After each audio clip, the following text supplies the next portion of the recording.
Good morning. हम लोग BPSC के लिए, बीपीएससी जो 67th बीपीएससी है, 67th बीपीएससी के लिए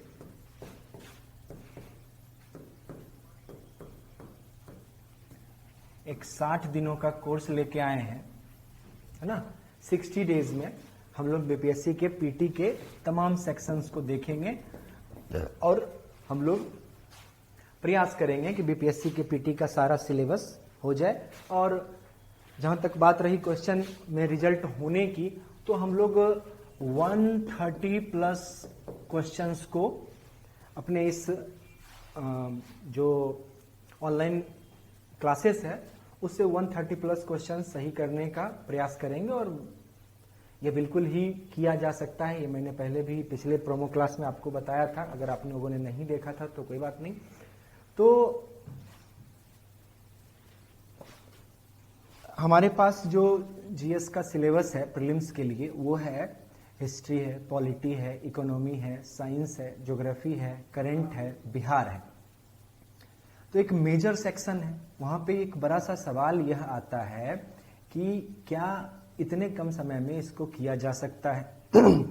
तो जब आप किसी पुराने स्टूडेंट से मिलेंगे या किसी शिक्षक से मिलेंगे तो आपको बताएंगे कि अगर सेलेक्टिव इलाकों में इस पे ध्यान दिया जाए तो ये आसानी से अचीव किया जा सकता है। आपको सिलेबस के बहुत सारे सेक्शंस को पढ़ने की कोई खास आवश्यकता नहीं है। पर्टिकुलर कुछ सेक्शंस को पढ़ के भी आप एग्जामिनेशन को क्रैक कर सकते हैं, है ना। सर्वज्ञ होने की कोशिश करना बेवकूफ़ी है ना। सर्वज्ञ होना जीएस में मुश्किल है, जनरल स्टडीज में, है ना। और सिविल सर्विसेज की प्रिपरेशन में, चाहे वो स्टेट पीसीएस हो या सिविल सर्विसेज हो, तो उसके रिगार्डिंग हम लोग ये कोर्स लेके आए हैं। और मेरा यह पहला लेक्चर है। उम्मीद है कि आप लोगों को पसंद आएगा, है ना। और हम लोग फिर आगे भी कंटिन्यू कर पाएंगे, ठीक है। तो हम लोग आज प्रॉपर क्लास शुरू कर रहे हैं। जैसे जैसे जिनको सूचना मिलती जाएगी वो इसमें जुड़ते जाएंगे, है ना। तो 67th बीपीएससी के लिए हम लोग 60 दिनों का एक 60 डेज का एक कोर्स लेके आए हैं। और 60 डेज में लगभग 130 प्लस क्वेश्चंस को सॉल्व करने का हम लोग प्रयास करेंगे, ठीक। तो उसके रिगार्डिंग हम लोग सिलेबस को आज स्टार्ट कर रहे हैं। तो इसको देखते हैं।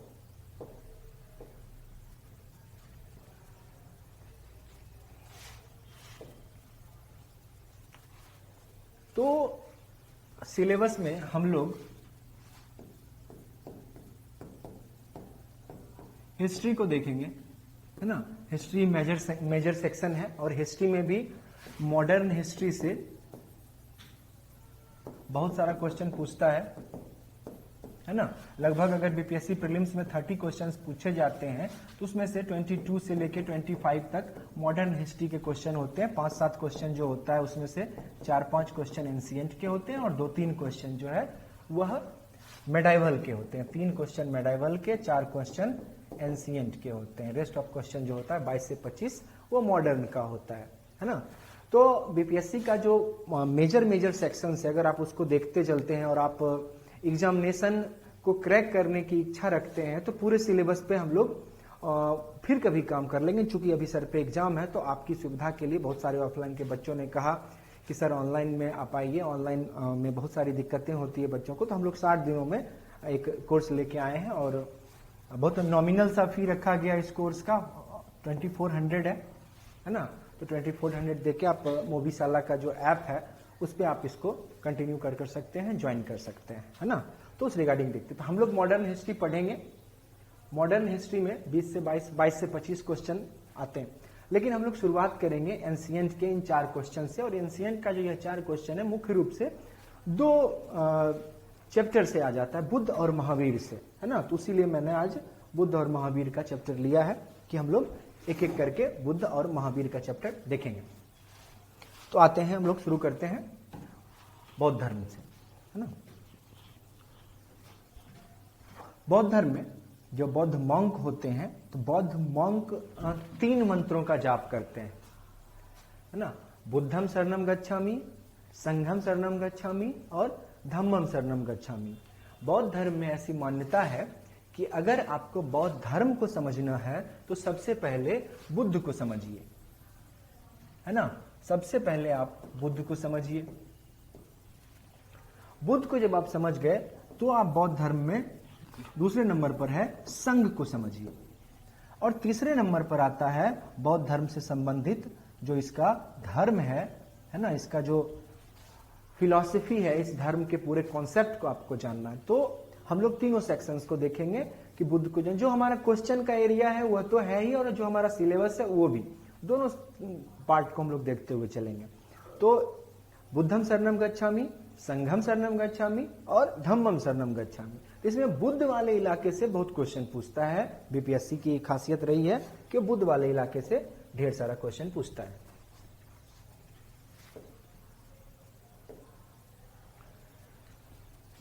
तो कहानी की शुरुआत यहां से होती है कि बिहार और नेपाल तराई के इलाके में कई सारे गण थे। गण छोटे छोटे राज्यों को कहते हैं। ये छोटे छोटे राज्य आपस में जुड़े हुए थे, है ना। इन्होंने अपनी रक्षा और विदेश नीति एक कर रखी थी। जैसा कि अगर इतिहास आप जानते होंगे तो वैशाली गण संघ के बारे में सुन रखा होगा। तो उसी में से एक गण था शाक्य गण, उसके बगल में एक गण था वोलीय गण, वोलीय, उसके बगल में एक गण था कुलीय गण, कुलीय गण, है ना। तो शाक्य गण के राजा थे शुद्धोधन, शाक्य गण के राजा शुद्धोधन। शुद्धोधन बुद्ध के पिता है ना। तो शुद्धोधन का विवाह बगल के कोलीय गण की दो बहनों के साथ हुआ, है ना। इस दौर में बहुविवाह की परंपरा है। तो दो बहनों के साथ हुआ, महामाया और महाप्रजापति गौतमी से, महामाया और महाप्रजापति गौतमी से। तो बुद्ध के पिता का नाम शुद्धोधन, दो माताएं आई, महामाया और महाप्रजापति गौतमी। तो कहानी आगे बढ़ती है कि जब महामाया जो बुद्ध की माता है प्रेग्नेंट हुई, है ना, तो उस प्रेगनेंसी के दौरान उन्होंने एक स्वप्न देखा कि कुछ देवता उन्हें पकड़कर हिमालय में एक झील की तरफ ले जा रहे हैं, और झील के नजदीक पहुंचते ही एक सफेद हाथी निकलता है अपने सूंड में कमल का फूल दबाए हुए, और महामाया का स्वप्न भंग हो जाता है। तो शुद्धोधन ने कई सारे ज्योतिषों को बुलाया कि इस स्वप्न का अर्थ क्या है। तो ज्योतिषों ने इस स्वप्न का अर्थ बताया कि महामाया के गर्भ में कोई विख्यात बालक पल रहा है ना। उस समय से लेके आज तक सफेद हाथी और कमल का फूल बुद्ध के जन्म से संबंधित प्रतीक चिन्ह है। ठीक है, सफेद हाथी और कमल का फूल बुद्ध के जन्म से संबंधित प्रतीक चिन्ह है। ठीक है, कहानी आगे बढ़ती है कि प्रेगनेंसी के लास्ट मंथ में महामाया अपने मायके जा रही थी।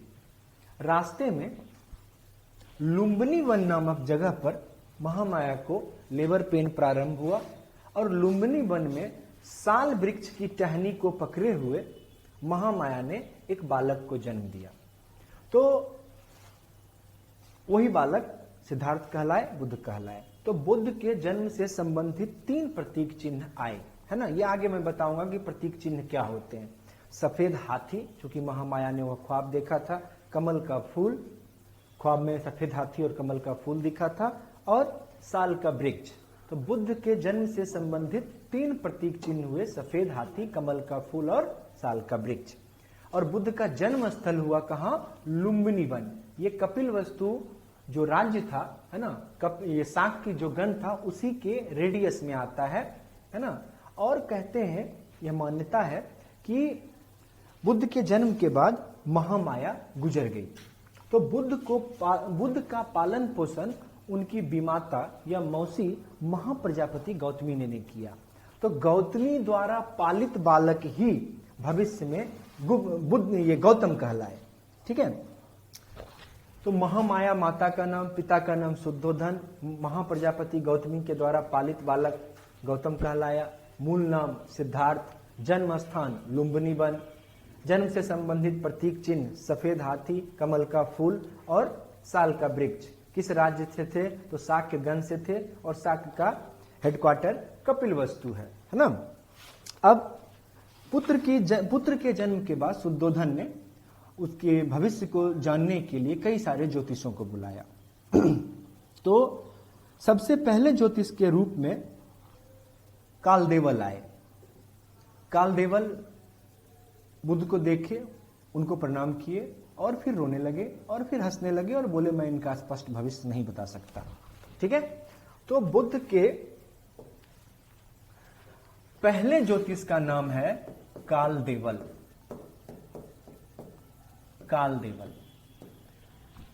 जब इन्होंने इस तरह का व्यवहार किया तो चूंकि बुद्ध के पिता ने और कई सारे ज्योतिषों को बुलाया, लगभग 30 ज्योतिषों को बुलाया, तो कहा जाता है, चूंकि देखिए हमारे लिए, हम अगर बौद्ध धर्म आप नहीं मानते हैं तो बुद्ध एक हमारे आपके लिए एक ह्यूमन बीइंग है, लेकिन लाखों करोड़ों लोग ऐसे हैं जिनके लिए ये गॉड की तरह पूजे जाते हैं, है ना। बाद में तो हिंदू धर्म में भी बुद्ध को भगवान के रूप में जगह दे दी गई और बुद्ध विष्णु के अवतार साबित कर दिए गए। वो कहानी हम लोग बहुत फिलॉसफी में जानेंगे कैसा क्यों किया गया, है ना। जब बुद्ध की फिलॉसफी पढ़ेंगे और उसमें हिंदू धर्म कैसे परेशानी में पड़ गया था, तो ये है।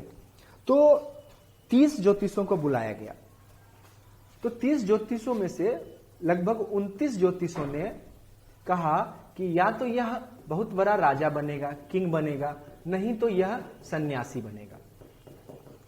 लेकिन एक ज्योतिष जिसका नाम था कौंडिन्य मानवक, कौंडिन्य मानवक, कौंडिन्य मानवक ने कहा कि यह हर हालत में यह बालक जो है वह सन्यास ग्रहण करेगा, हर हालत में यह बालक सन्यासी बनेगा, है ना।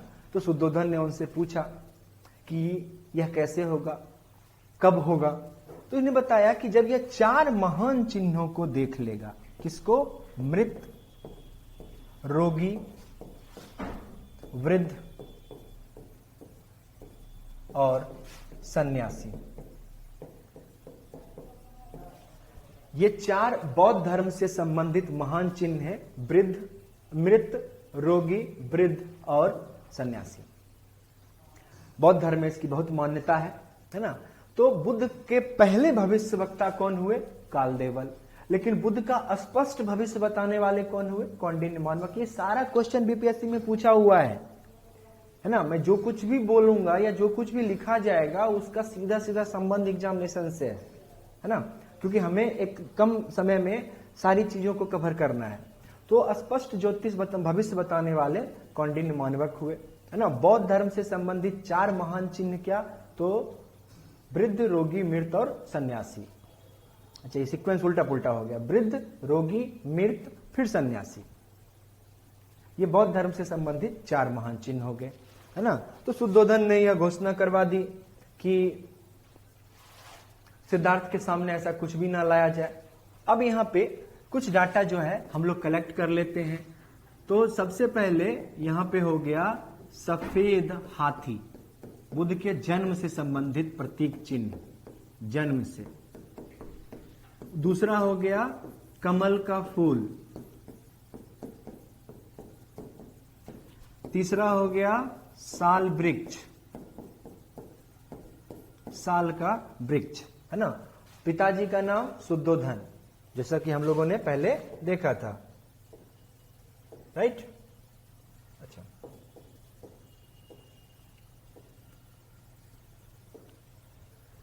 पिता का नाम शुद्धोधन, माता का नाम महामाया, पालिता का नाम महाप्रजापति गौतमी, है ना। जन्म स्थान लुम्बिनी वन। कहां से थे? तो शाक्यगन से थे। शाक्यगन का हेडक्वार्टर कहां? तो कपिलवस्तु।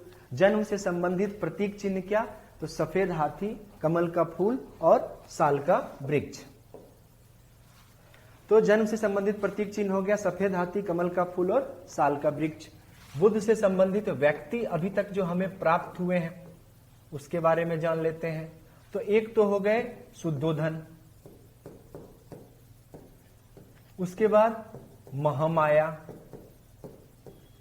उसके बाद महा प्रजापति गौतमी,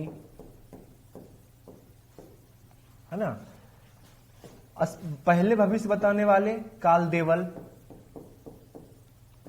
स्पष्ट भविष्य बताने वाले कौंडिन्य मानवक, है ना। ये बुद्ध से संबंधित अभी इनिशियल व्यक्ति हो गए, जन्म से संबंधित ये हो गया। अब है जन्म से संबंधित कुछ बातों को और देख सकते हैं। जन्म स्थान कहां, तो लुम्बिनी वन। बुद्ध थे कहां के, तो कपिलवस्तु। कपिलवस्तु यह नेपाल तराई के इलाके में पड़ता है। और जन्म वर्ष क्या था बुद्ध का, है ना, तो 563 BC। तो हम लोगों ने देखा। और बौद्ध धर्म से संबंधित 4 महान चिन्ह क्या, तो वृद्ध, रोगी,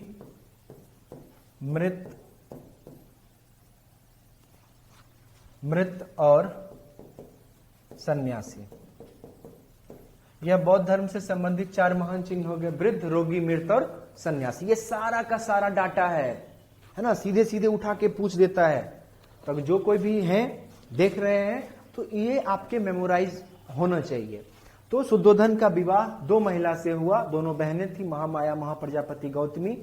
महामाया ने बुद्ध सिद्धार्थ को जन्म दिया, गौतमी के द्वारा पालित बालक हुए, इस कारण गौतम कहलाए। मूल नाम सिद्धार्थ था, है ना।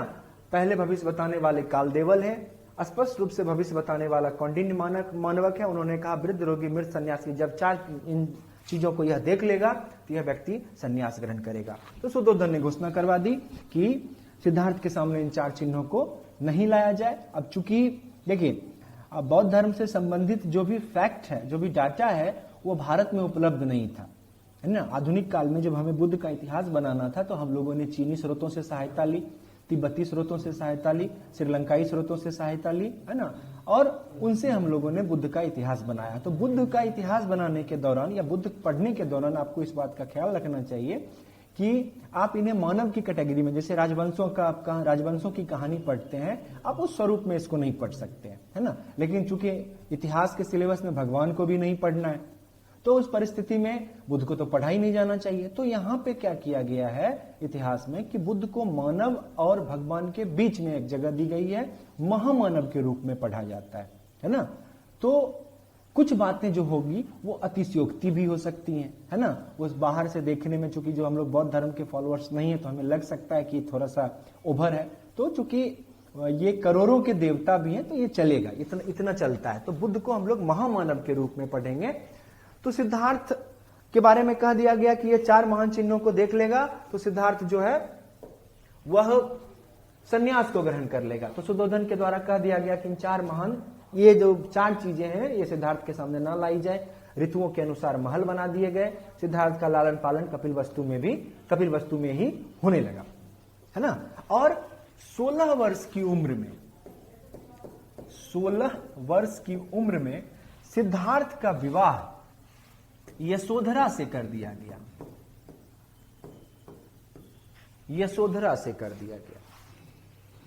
है ना। अलग अलग, जैसे कि इसका कुछ जगह पर नाम जो है वो बिंबा आता है, अन्य भी नाम है ना। कहीं पर बौद्ध साहित्य में इसका नाम मचकच्छा भी आता है। तो आप बीपीएससी के रिगार्डिंग अगर पीसीएस पढ़ रहे हैं तो आपको बुद्ध पे बहुत अच्छी पकड़ होनी चाहिए, क्योंकि क्वेश्चन यहां से उठा के सीधे पूछ देता है ना। और हम लोगों ने जो फर्स्ट वाले सेक्शन में देखा था कि बुद्धम शरणम गच्छामि, संघम शरणम गच्छामि और धम्मम शरणम गच्छामि, इसको कहते हैं बौद्ध धर्म से संबंधित 3 रत्न।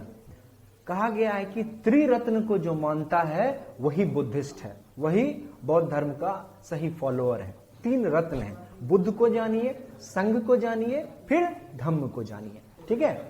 तो बैकग्राउंड देख लिया कि शुद्धोधन से बुद्ध आ गए, है ना। 16 वर्ष की उम्र हो गई बुद्ध की, ये चारों चीजें उनके सामने नहीं लाई गई। और 16 वर्ष की उम्र में बुद्ध का विवाह बगल के जो एक शायद कोलियगन की राजकुमारी यशोधरा से कर दिया गया। 12 वर्ष तक बुद्ध पारिवारिक जीवन में, गृहस्थ जीवन में रहे। तो 16 और 12 कितना हो गया, 28 वर्ष की उम्र तक बुद्ध वैवाहिक जीवन में रहते हैं। और चूंकि देखिए, किसी भी व्यक्ति के अंदर जो निवृत्ति है, जो सन्यास है, वो रातों रात नहीं आ सकता। उसका हो सकता है मानवीय स्वभाव ही ऐसा हो। तो बुद्ध के अंदर भी कुछ ऐसी घटनाएं हो रही होगी। अब यहाँ पे एक सवाल है कि क्या बुद्ध एक ही दिन में ये चारों चीज देखेंगे या बुद्ध ने अलग अलग समय में ये चारों चिन्हों को देखा। तो हम लोग इसको आसान करने के लिए एक ही दिन की घटना मान लेते हैं, तो समझने में ज्यादा आसानी होगी, क्योंकि हमें बुद्ध पे उनका बुद्ध चरित्र नहीं लिखना है ना। तो 4 महान चिन्ह जो है 28 वर्ष की उम्र में कपिल वस्तु में बाजार घूमने के क्रम में बुद्ध ने इन 4 महान चिन्हों को देखा।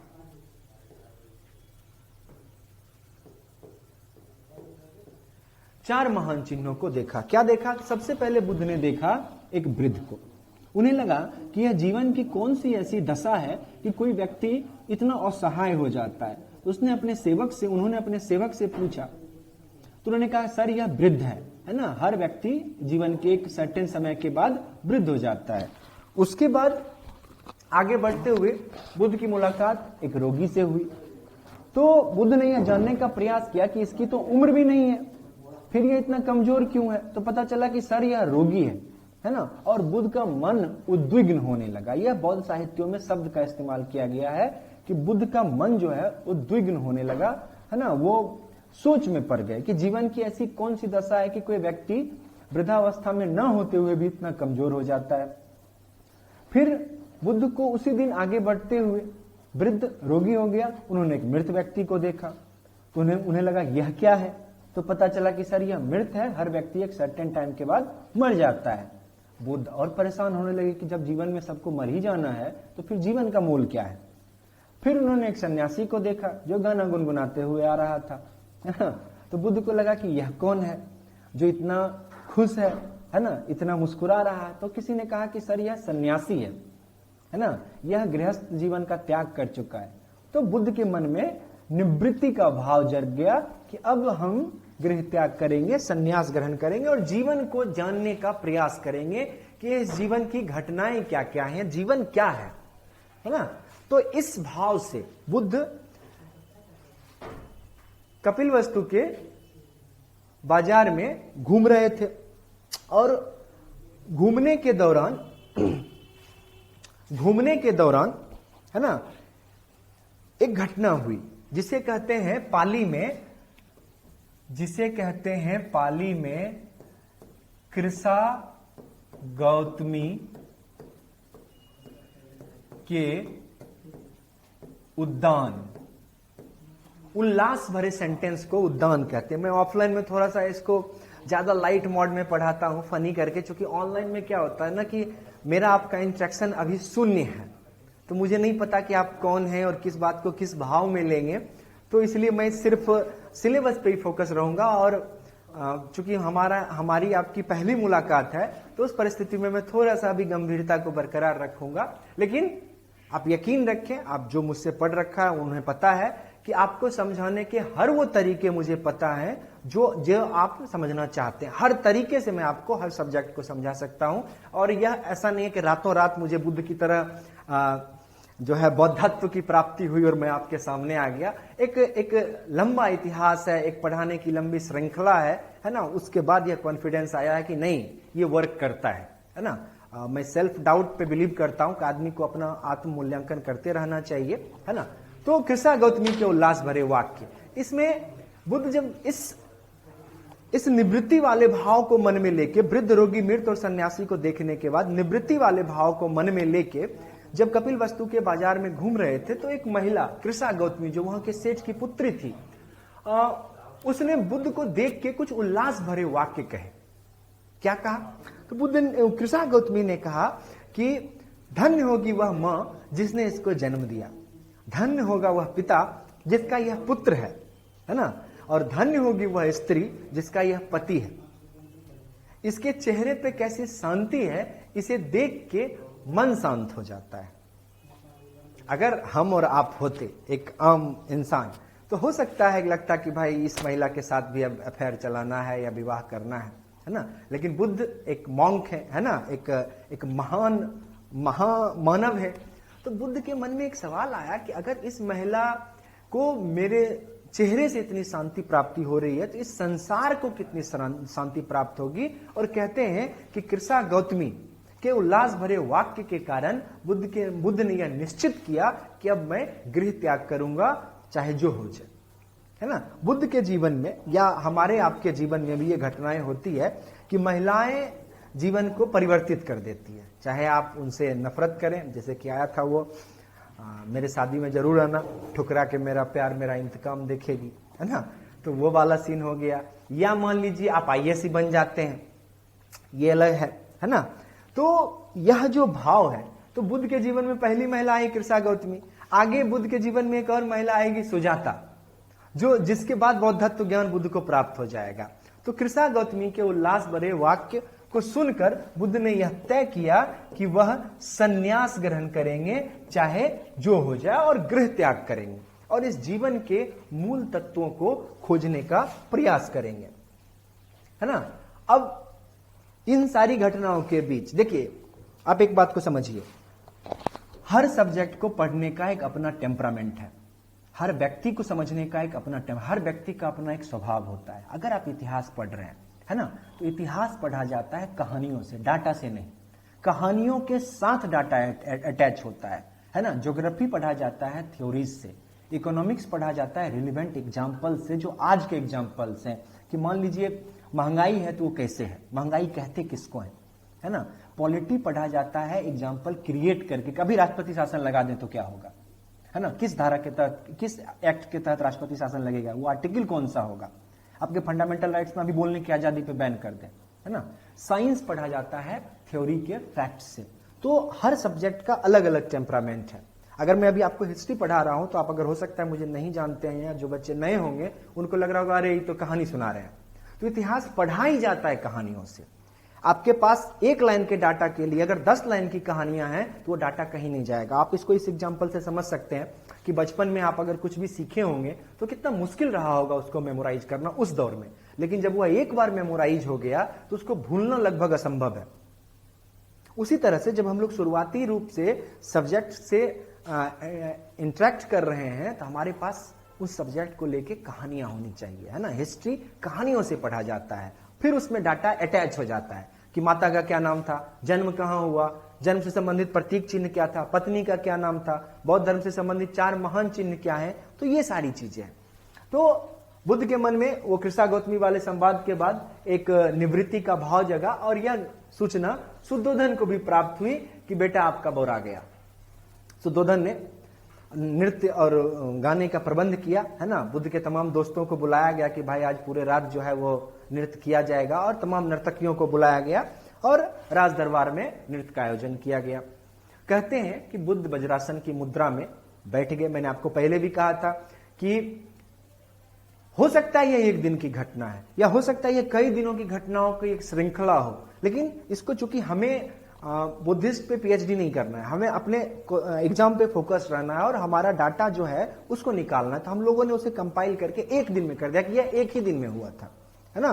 तो इसमें कहा गया क्या कि उस दिन बुद्ध के पिता शुद्धोधन ने नृत्य और गाने का प्रबंध किया और बुद्ध दरबार में बैठे तमाम दोस्तों के साथ, नर्तकियां आई, नृत्य हुआ और बुद्ध वज्रासन की मुद्रा में बैठ के अपनी आंखों को बंद कर लिया और नर्तकियां नृत्य करती रही। मध्य रात्रि में चूंकि उनको लग गया कि बेटबो बौरम है, बापो बौरम है, ये दोनों फेरा में मेरा जान चल जाएगा, तो उस परिस्थिति में नर्तकियां भी शराब पी के वहीं पे सो गई, जैसा बौद्ध साहित्य में कहा गया है। फिर क्या हुआ कि मध्य रात्रि में कहा जाता है कि बुद्ध ने अपनी आंखें खोली और उन्हें लगा कि यह जीवन नहीं हो सकता है, ये जीवन नहीं है और ये इंसान नहीं है, ये सब के सब मांस के लोथरे हैं और मैं अभी संन्यास ग्रहण करूंगा, मैं अभी गृह त्याग करूंगा। गृह त्याग करूंगा, है ना। इसको बौद्ध धर्म में कहा गया है बुद्ध का महा अभिनिष्क्रमण। बुद्ध का कहा गया है, बौद्ध धर्म में से कहा गया सिद्धार्थ का महा अभिनिष्क्रमण, है ना। फिर बुद्ध ने अपने सेवक छंदक को बुलाया, ये भी क्वेश्चन पूछे हुए हैं, छंदक को का बुलाया जो उनका क्या था, सेवक, और कहा मेरे घोड़े को बुलाओ। उनके घोड़े का नाम था कंथक। कंथक, है ना। तो अपने घोड़े कंथक पर सवार होके अपने सेवक छंदक के साथ बुद्ध ने गृह त्याग किया, है ना। तो इसे बौद्ध धर्म में कहा गया है सिद्धार्थ का महाअभिनिष्क्रमण, है ना। सिद्धार्थ का महाअभिनिष्क्रमण मतलब गृह त्याग, बुद्ध ने सन्यास का मन बना लिया। ये अजंता की गुफाओं के पेंटिंग में भी बना हुआ है। कहते हैं कि इसी ड्यूरेशन में, मैंने आपको कहा भी कि ये हो सकता है कुछ दिनों की लगातार की घटना हो या एक दिन की घटना हो, इसी क्रम में बुद्ध को यह सूचना मिली थी कि उन्हें पुत्र की प्राप्ति हुई है। तो बुद्ध ने कहा राहुल, यह शब्द बुद्ध ने दिया है। राहुल का मतलब होता है एक और बंधन। बुद्ध ने कहा कि आप मुझे फिर से बांधने का प्रयास कर रहे हैं, मैं बंधने वालों में से नहीं हूं, है ना, मैं जाऊंगा। तो बुद्ध ने कहा राहुल। तो बुद्ध जब निवृत्ति का भाव मन में ले आए कि अब मैं गृह त्याग करूंगा, तो छंदक को साथ करके अपने घोड़े कंथक पर सवार होके बुद्ध ने गृह त्याग किया। लेकिन घर से निकलने के दौरान उन्हें लगा कि एक बार राहुल को देख लिया जाए, है ना। यह अजंता की गुफा की पेंटिंग में बना हुआ, इसको कहते हैं बुद्ध की कामजीत पेंटिंग। कामजीत, बुद्ध ने अपने कामनाओं पे विजय प्राप्त की, कामजीत।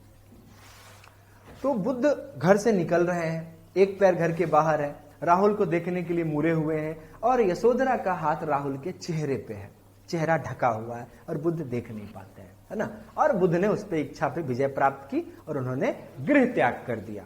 छंदक को साथ लेके घोड़े पे सवार होके, घोड़े का नाम कंथक था, बुद्ध का हो गया महाअभिनिष्क्रमण, है ना।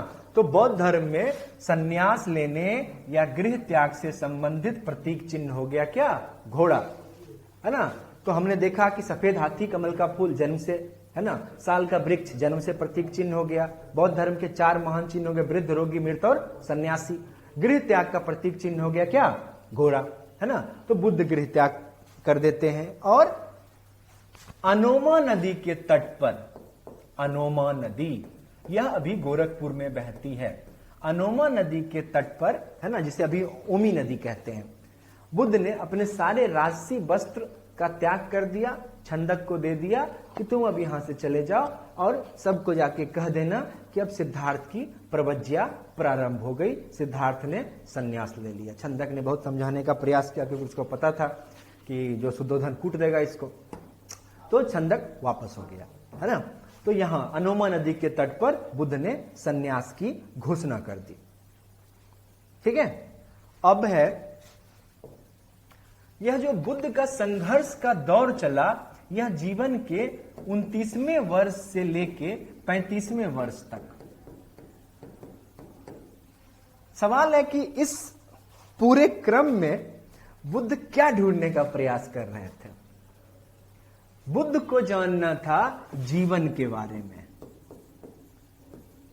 दुख के बारे में, ना, सुख के बारे में, सत्य के बारे में,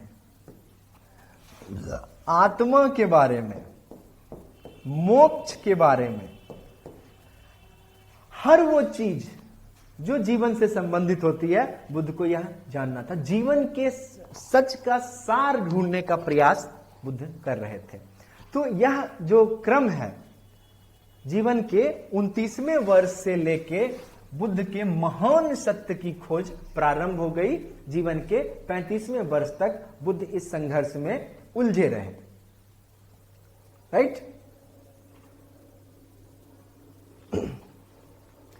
और इन्हें यह बोध गया में ज्ञान की प्राप्ति भी होगी, है ना। यह वर्ल्ड फेमस है कि बोध गया में बुद्ध को ज्ञान की प्राप्ति हुई।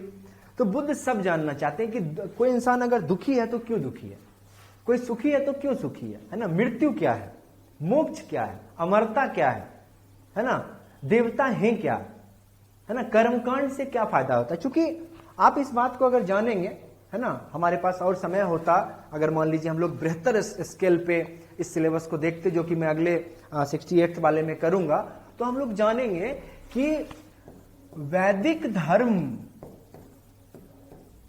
जो वैदिक हिंदू धर्म था, उसके कर्मकांड, यज्ञवाद, कर्मकांड, यज्ञवाद, है ना, पुरोहितवाद,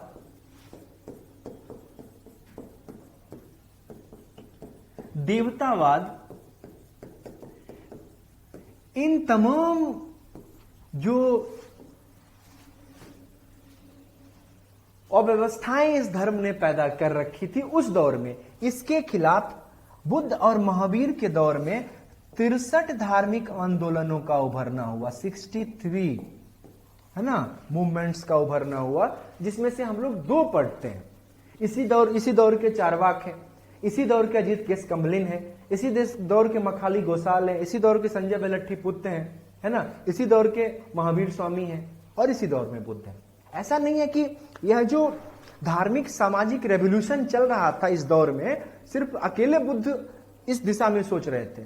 समाज में जो यह अव्यवस्था, कर्मकांड, यज्ञवाद, पुरोहितवाद, बलिवाद, देवतावाद से जो फैली थी, उस अव्यवस्था के खिलाफ इन लोगों ने यह सत्य जानने का प्रयास किया कि क्या सच में ऐसा है क्या, जो ब्राह्मण लोग बता रहे हैं कि कर्मकांड नहीं करने से मोक्ष की प्राप्ति नहीं होगी, यज्ञ नहीं करने से मोक्ष की प्राप्ति नहीं होगी, क्या सच है क्या? इन तमाम जीवन की सच्चाई को समझने के लिए बुद्ध जो है जीवन के 29वें वर्ष से 35वें वर्ष तक जीवन के महान सत्य की तलाश में घूमते रहे, और बुद्ध की प्रवज्ञा प्रारंभ हुई, सन्यास जो है बुद्ध का प्रारंभ हुआ, है ना। कब से कब तक? 29वें वर्ष से 35वें वर्ष तक की यह घटना है, ठीक है। सन्यास प्रारंभ हुआ। अच्छा, बुद्ध वो भी व्यक्ति नहीं है, आप यह भी आरोप नहीं लगा सकते हैं कि मान लीजिए ऐसे भी उनको खाना पीना मिल नहीं रहा था तो चलो ठीक है सन्यासी ले लेते हैं। एक राजकुमार जो भविष्य का उत्तराधिकारी हो सकता था वह गृह त्याग कर रहा है, तो उसके लिए आसान नहीं रहा होगा, है ना। तो इतिहास जो है वो बिरले ही रचा करते हैं, है ना। आप में से बहुत सारे लोग होंगे जिन्होंने बीपीएससी का फॉर्म डाला होगा और मन में इच्छा भी होगी कि मुझे करना है ना। कोई सोर्स मिल जाए तो सोर्स के रूप में अगर आप थोड़ा सा भी प्रयास करें और थोड़ा सा भी सपोर्ट करें तो मैं हूं, और मैं अपने तमाम पिछले एक्सपीरियंस से कह रहा हूं कि ये बिल्कुल 60 दिनों में हम लोग 130 क्रॉस कर लेंगे, इसमें कोई दिक्कत नहीं है, आराम से होगा, एकदम होगा। ये अगर जो मेरा प्रमोशनल वीडियो है उसमें मैंने डिटेल में बताया है कि 30 क्वेश्चन हमारा हिस्ट्री से है, 30 क्वेश्चन हमारा बिहार से है, 30 क्वेश्चन हमारा साइंस से है, 90 क्वेश्चन हो गया, 10 से 12 क्वेश्चन पॉलिटी से है ना, 100 क्वेश्चन हो गया, 30 क्वेश्चन करंट से 130 हो गया, 10 क्वेश्चन मैथ से हो गया 140 हो गया, और 10 में ज्योग्राफी है, या इधर से 2 घटा दीजिए तो ज्योग्राफी और इकोनॉमी एडजस्ट हो जाता है। तो मैंने उसमें कैटेगराइज किया है कि आपको 3 कैटेगरी बनाना होगा सिलेबस का। एक सिलेबस का कैटेगरी ए, जहां से सबसे अधिक नंबर गेन करना है, हिस्ट्री, बिहार, है ना, पॉलिटी, ये 3 ऐसा सेक्शन है, या हिस्ट्री, बिहार, पॉलिटी, साइंस, ये 4 ऐसा सेक्शन है जहां बहुत आसानी से मार्क्स गेन किए जा सकते हैं। दूसरा कैटेगरी बनाना होगा करंट का, और जो आपका इनमें से कोई एक वीक होगा उसको उठा के डाल दीजिए। और एक कैटेगरी बनाना होगा जहां से क्वेश्चन भी कम पूछते हैं और सिलेबस भी बड़ा है, जैसे ज्योग्राफी है, जैसे इकोनॉमी है ना, या कुछ बच्चों का होगा कि सर मैथ को इसमें डाल देते। तो 3 कैटेगरी बनाइए। तो कैटेगरी ए से बहुत अधिक मार्क्स गेन करना है, बी से उसको सपोर्ट देना है, और सी में जितना सही। देखिए 150 क्वेश्चन का प्रिपरेशन करना अभी इतने कम समय में ये बेवकूफी है ना। और छोटे छोटे सहयोगों से, प्रयासों से ही आप रिजल्ट तक जाएंगे, है ना। आप अगर इन 50-60 दिनों में मेरे साथ लगे रहे तो यकीन मानिए कि 130 क्वेश्चन तक हम लोग चले जाएंगे। उसमें मानवीय एरर को भी मैंने ध्यान में रखा है कि ऐसा ना हो मैं 130 कर रहा हूं तो आप कल के दिन में पूछेंगे सर 130 तो 130 होना चाहिए। तो 10-5 क्वेश्चन हम लोग स्टूडेंट अगर आप हैं तो 10-5 क्वेश्चन जो है 19-20 सबका होता ही है। तो 130 का टारगेट रखेंगे तो 115, 118, 120, 105, 10 जिनका जैसा होगा वो हो जाएगा, ठीक है। अभी फिलहाल हम लोग 4 क्वेश्चन की तैयारी कर रहे हैं। अगले 2 क्लास में हम लोग ये 4 क्वेश्चन प्रिपेयर कर लेंगे। धीरे धीरे हमारा और आपका साथ बढ़ेगा तो फिर हम लोग रिदम भी बढ़ा देंगे, स्पीड भी बढ़ा देंगे, ठीक है। तो अभी तक हम लोगों ने देखा कि बुद्ध संन्यास ग्रहण कर चुके हैं और महान सत्य की महान खोज में बुद्ध अपने जीवन के 29वें वर्ष से 35वें वर्ष तक मूव ऑन होते रहेंगे। अब है इस महान खोज में बुद्ध को पहले गुरु मिले जिसका नाम है अलार कलाम।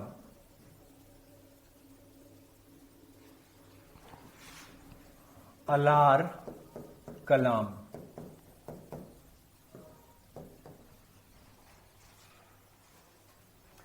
इससे इनसे बुद्ध ने समाधि की शिक्षा ली। समाधि मतलब बैठने के तरीके।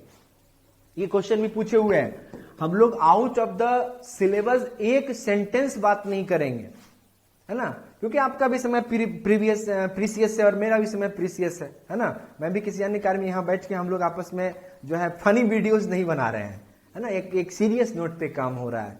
तो कुछ भी ऐसा जो मैं लिख रहा हूं या जो मैं कह रहा हूं उसमें से कुछ भी ऐसा नहीं है जो पीटी या मेंस में काम ना आए। ऐसी कोई बात नहीं की जाएगी जिसका उपयोगिता न पीटी में है ना मेंस में है, फिर भी हम और आप जो है उसको सुन रहे हैं, है ना। तो पहले गुरु थे बुद्ध के अलार कलाम, जिससे उन्होंने समाधि की शिक्षा ली कि बैठते कैसे हैं, है ना। फिर बुद्ध के दूसरे गुरु हुए जिसका नाम है उदरक राम पुत्र, है ना। पाली में पुत्र को पुत्र कहते हैं, है ना। इनसे बुद्ध ने योग की शिक्षा ली, है ना, कि अपने जीवन को कैसे स्वस्थ रखा जाए। तो बुद्ध ने इनसे योग की शिक्षा ली, ठीक है। तो पहले गुरु हुए आपके बुद्ध के अलार कलाम, दूसरे गुरु हुए उदरक राम पुत्र। ये दोनों क्वेश्चन पूछता है कि इनसे बुद्ध ने समाधि की शिक्षा ली और इनसे बुद्ध ने योग की शिक्षा ली, और बुद्ध ने अपने संन्यास के दौरान इसका इस्तेमाल किया अपने शरीर को स्वस्थ रखने में और लंबी लंबी सिटिंग्स में, ठीक है। अब आगे कहानी बढ़ती है। अब है कि उरुवेला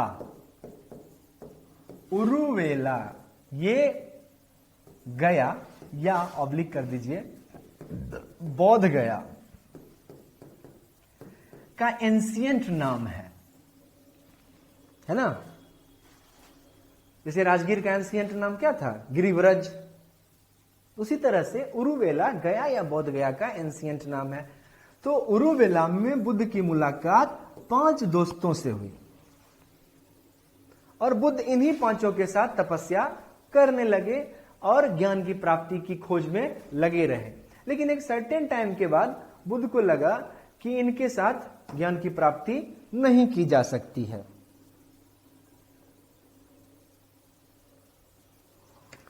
ना। इन 5 भिक्षुओं के साथ ज्ञान की प्राप्ति नहीं हो सकती है और बुद्ध इनका साथ छोड़ के अकेले ही निकल गए। कहते हैं कि बौद्ध साहित्य में कहा गया है कि बुद्ध का इन लोगों ने बहुत मजाक बनाया कि एक राजकुमार जो है, एक राजा का बेटा, अब लगता है इसका सन्यास से मन भर गया।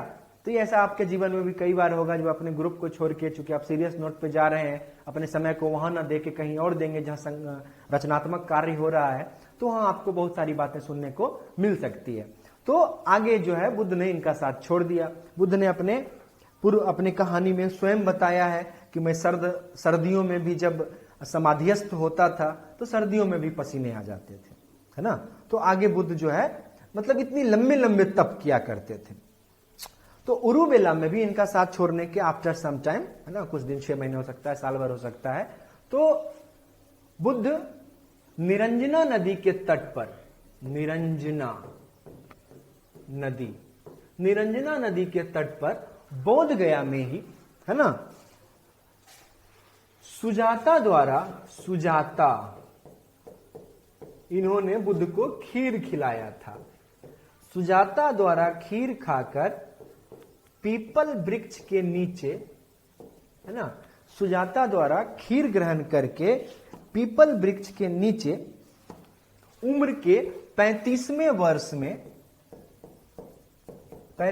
वर्ष में बुद्ध को बौद्धत्व ज्ञान प्राप्त हुआ।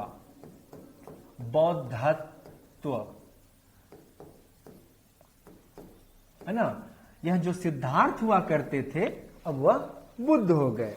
हुआ क्या, ये कहानी को समझ लीजिए। डाटा तो पहले हम लोगों ने देख लिया कि कहते हैं कि सुजाता नाम की एक महिला थी जिसने वन देवता से यह प्रार्थना की थी कि हे वन देवता, मेरी मनोकामना पूर्ण होगी तो मैं आपको प्रसाद चढ़ाऊंगी। और बुद्ध जो है लगभग कंकाल हो चुके थे, है ना, चूंकि यह धर्म में है, जैसे कि हम लोग अपने हिंदू धर्म में देखते हैं कि कृष्ण ने पूरा पर्वत अपनी एक उंगली पे उठा लिया, या नाग जो था वो कालिया नाग, उसका मर्दन कर दिया। तो यहाँ पे कहा गया कि बुद्ध लगभग मरणासन ही थे, मर जाते अगर सुजाता नहीं आती तो। और इनके ऊपर पीपल वृक्ष और बरगद वृक्ष के नीचे ये मूव ऑन होकर तपस्या करते थे। तो बरगद वृक्ष के नीचे जो है ये बैठे हुए थे, इनके ऊपर बरगद की जटाएं फैली हुई थी। तो सुजाता को लगा कि शायद यह कोई वन देवता है, तो सुजाता ने इन्हें खीर भेंट की। और इनकी और सुजाता की बीच बातचीत होती है और इन्होंने बताया कि वो कैसे सन्यासी बने और तमाम बातें। तो सुजाता ने यहाँ पे जो बौद्ध धर्म का सबसे प्रसिद्ध सिद्धांत है मध्यम मार्ग,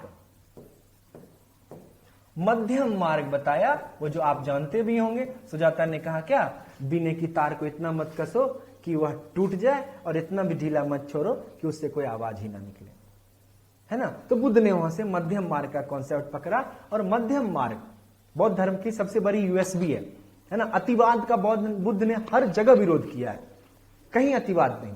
तो मध्यम मार्ग कहते हैं कि सुजाता के द्वारा बुद्ध को यह कहा गया कि बीने की तार को इतना मत कसो कि टूट जाए, इतना भी ढीला मत छोड़ो कि कोई आवाज ना निकले। तो सुजाता के द्वारा खीर ग्रहण करके पीपल वृक्ष के नीचे, है ना, निरंजना नदी के तट पर उरुबेला बौद्ध गया में जीवन के 35वें वर्ष में बुद्ध को बौद्धत्व ज्ञान की प्राप्ति हुई और सिद्धार्थ बुद्ध हो गए, सिद्धार्थ बुद्ध हो गए और इन्होंने बौद्ध धर्म दिया। ठीक है, बौद्ध धर्म दिया। अब है कि सिद्धार्थ को कौन सा ज्ञान प्राप्त हुआ, सिद्धार्थ को कौन सा ज्ञान प्राप्त हुआ। सिद्धार्थ ने जीवन की उन सारी सच्चाइयों को ढूंढ निकाला कि जीवन क्या है, मृत्यु क्या है, मोक्ष क्या है ना, स्वर्ग क्या है, आत्मा क्या है ना, परमात्मा क्या है, या है भी या नहीं भी है, कर्मकांड करना भी चाहिए या नहीं करना चाहिए। इन तमाम बातों को सिद्धार्थ ने अपने जीवन में, इसीलिए सिद्धार्थ के बारे में, बुद्ध के बारे में सबसे प्रसिद्ध लाइन है बुद्ध मुस्कुराए। बुद्ध बहुत तार्किक व्यक्ति थे, वो कुछ भी मानने के लिए मानने को विवश नहीं करते थे, है ना, वो तर्क शक्ति पे बिलीव करते थे। ठीक है, तो बुद्ध ने उन तमाम बातों को ढूंढ निकाला कि जीवन का सार क्या है और बौद्ध धर्म में इसको डाल दिया। कहते हैं कि शुरुआत में जब बुद्ध को ज्ञान प्राप्त हुई तो 1 सप्ताह तक किसी से बात नहीं किए और फिर बुद्ध की मुलाकात किससे, उन्हीं 5 भिक्षुओं से हुई। आप अगर जीवन में सफल हो जाएंगे, बीपीएससी आपका हो जाएगा, तो सबसे पहले आपका दोस्त ही आपके नाम का डंका बजाएगा कि गजबे था, एकदम साथ में पढ़ता था, देखो आज डीएसपी हो गया, आज एसडीएम हो गया। तो उन 5 दोस्तों के साथ सिद्धार्थ ने सबसे पहले, है ना, ये पहले घूमते घूमते 5 के साथ सारनाथ चले गए और सारनाथ में उन्होंने पहला प्रवचन दिया, पहली बार ज्ञान की बातें कही और उन्होंने कहा कि जाओ उस मत का प्रचार करो जिसका आदि मंगल, मध्य मंगल और अंत मंगल है ना। तो बुद्ध धर्म में जो बोध गया है ना, बौद्ध धर्म में जो बोध गया है वह उरुबेला बोध गया जो है सिद्धार्थ के ज्ञान प्राप्ति का स्थल है। और सारनाथ को कहा जाता है क्या, बौद्ध धर्म में धर्म चक्र प्रवर्तन, है ना, धर्म चक्र प्रवर्तन। यहां पे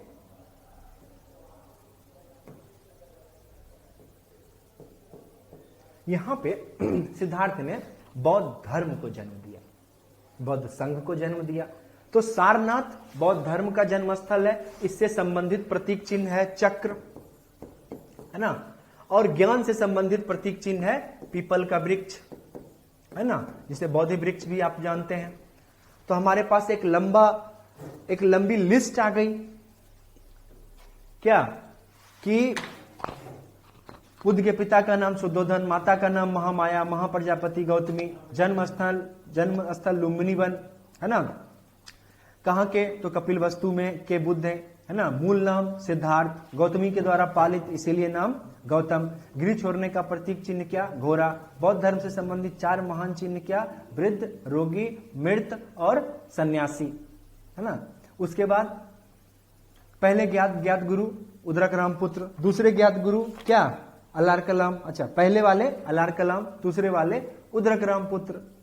सुजाता द्वारा खीर ग्रहण करके बोध गया निरंजना नदी के तट पर बुद्ध को बौद्धत्व ज्ञान प्राप्त हुआ जीवन के 29वें वर्ष में, है ना। 28वें 29वें वर्ष में उन्होंने गृह त्याग किया और 35वें वर्ष में बुद्ध को बौद्धत्व ज्ञान की प्राप्ति हुई, है ना। और पहला प्रवचन बुद्ध ने सारनाथ में दिया।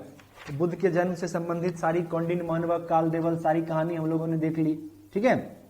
और बुद्ध जो है अपने जीवन के लगभग 35 से लेके 80 वर्ष के उम्र तक अपने इस धर्म का मत का प्रचार करते रहे, है ना। चूंकि बुद्ध पैदल ही प्रचार कर रहे हैं, तो यह प्रचार बिहार, झारखंड, पूर्वी यूपी और नेपाल तराई के इलाके में किया जाएगा, है ना।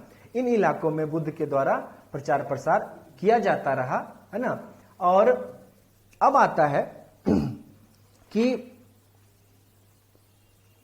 अब जो फैक्चुअल क्वेश्चंस आपको मिलेंगे, ये मैंने पूरी कहानी जानी। अब जानेंगे बौद्ध दर्शन को और बुद्ध से संबंधित कुछ महत्वपूर्ण फैक्ट को, ठीक है।